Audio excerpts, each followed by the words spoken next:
All right, Colombia's president is once again calling for the United States to end military involvement in Latin America and the Caribbean. In a social media post last night, Gustavo Petro wrote in part, quote, "The long history of U.S. invasions of Latin American and Caribbean countries must come to an end. If we want a great America, which spans from Alaska to Patagonia, the invasion must be prohibited."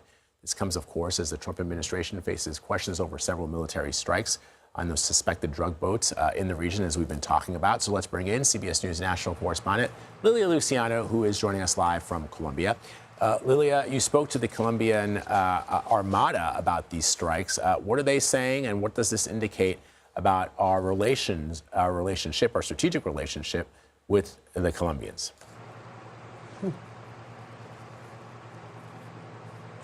Well, Vlad, on the strategic relationship with the Colombians, I have to say that the United States was responsible decades ago for training and for providing the equipment that the Colombians use to surveil, to seize, and in the past to stop even the drug production. There's a lot of criticism over the way that President Petro is tackling the war on drugs. They no longer fumigate the coca crops.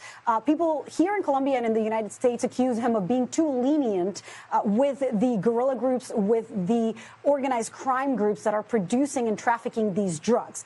That said, President Petro, as he told me when I sat with him exclusively in late October, does not believe, and this is part of that same line of thinking, does not believe that the people who are on those boats are the big bosses.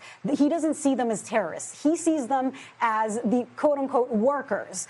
So I talked to the Armada to understand exactly how hard they're going after these boats and trafficking and production in general.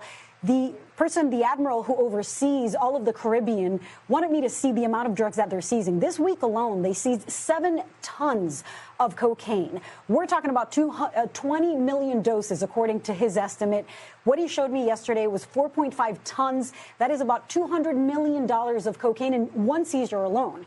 He says, look, we're not letting these boats go, but we are following the law. What we do is we surveil them to make sure that there are drugs on the boats. We stop them on their tracks. They've shown me videos of these 2 seizures from this week.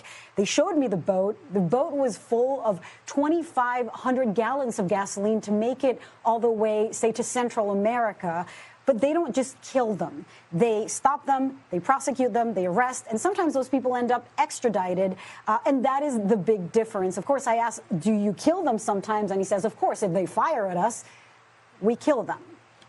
That is a distinction, a very important one indeed. Lilia Luciano for us, reporting from Colombia. Thank you, my friend.